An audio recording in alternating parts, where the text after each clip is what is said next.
Bonjour à tous et à tous, nous voilà aujourd'hui réunis sur une nouvelle vidéo qui est une vidéo tuto qui s'intitule Comment réaliser des cheveux semi-réalistes. Pour cela, je vais utiliser du coup le livre Flower and Sweet Girl de Dada Cat. Donc nous sommes toujours sur le même coloriage que du coup la vidéo précédente qui était comment réaliser une peau atypique où on a pu du coup ensemble réaliser cette peau que vous pouvez voir. Voilà, qui est déjà en ligne, donc je vous mets dans le petit i et je vous mets du coup en barre de description. Donc nous allons réaliser aujourd'hui des cheveux roses. Oui, ça c'est cool.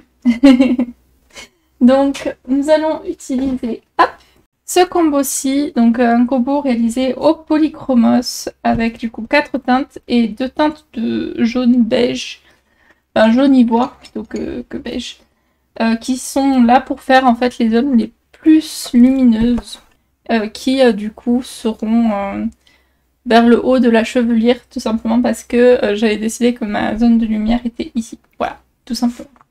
La vidéo se compose en deux parties, entre parenthèses, si on peut appeler ça comme ça. En gros, la partie où je vous explique des éléments comme ça et la partie voix off où c'est en gros une petite moi du futur qui aura la tête plus fatiguée, enfin moins fatiguée que là et qui pourra vous donner un peu plus d'explications sur le colo. Donc c'est parti. Donc voilà, alors je travaille avec les crayons qui sont très pointus, encore plus pour faire des cheveux. Alors j'ai un peu galéré à trouver un combo rose qui me convenait avec les polis, je vous avoue. Pour réaliser des cheveux semi-réalistes, je procède avec deux techniques, qui est du coup le classique dégradé. Alors là c'est vraiment fait pour montrer, hein, et le hachurage. Voilà. Donc nous allons jongler avec ces deux techniques-là. Donc tout d'abord je vais placer mon ombre en dégradé classique.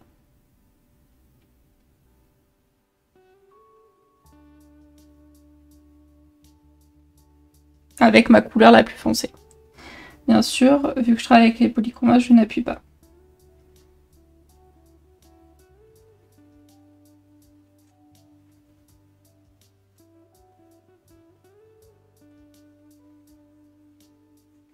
Voilà. Ensuite, après avoir réalisé cette zone, je réalise les mèches qui sont à l'intérieur. Donc, hop. Celle-ci, on va dire qu'il y en a deux.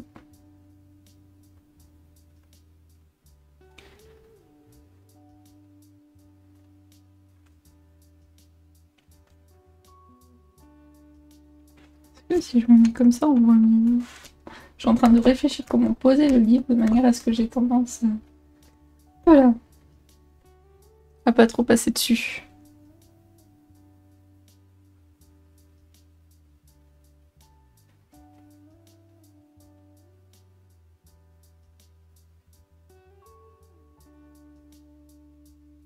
J'accentue mon ombre au niveau des extrémités de ma mèche. Voilà. Et ensuite, je vais prendre du coup ma couleur foncée, mais la deuxième. Et je repasse du coup sur la zone foncée et en dégradant du coup un peu plus vers le milieu.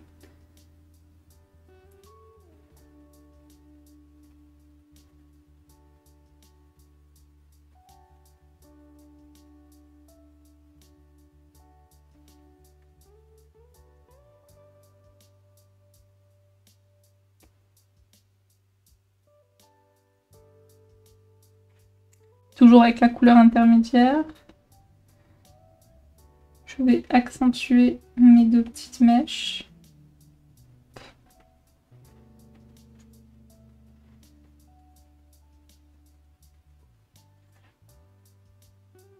Et saturer les parties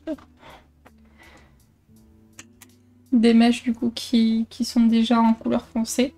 De là, je prends la couleur, la troisième, la moyenne. Je repasse toujours sur toute la zone pour développer mon dégradé.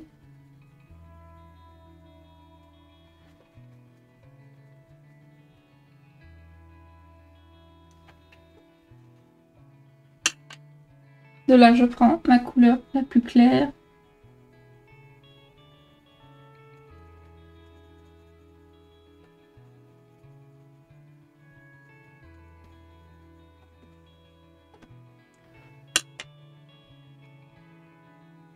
Donc je vais reprendre ma couleur foncée.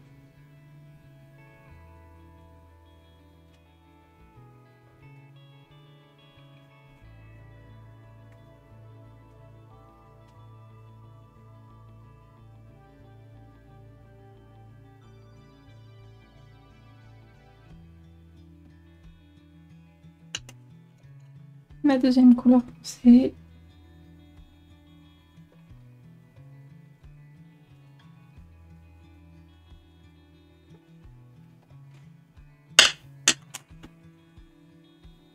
Ma couleur moyenne.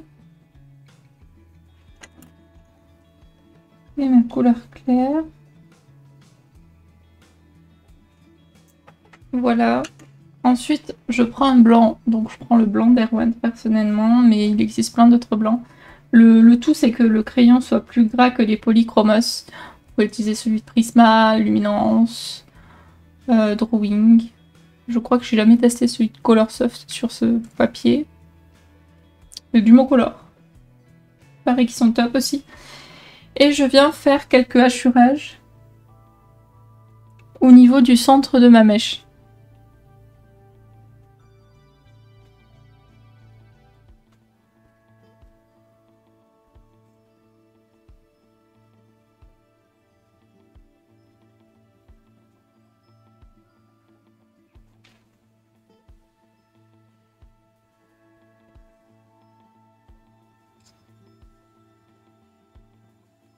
Du coup, voilà. Et c'est parti pour faire toute la chevelure.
Sur ce, ça y est, nous avons terminé du coup la chevelure. Un gros coup de cœur sur mon combo couleur. Il est à nouveau du coup dans la barre d'infos toujours. J'espère en tout cas que ce petit tuto vous aura plu. Et sur ce, du coup, je vous dis à bientôt dans la prochaine vidéo et je vous fais de gros bisous. Bye bye tout le monde!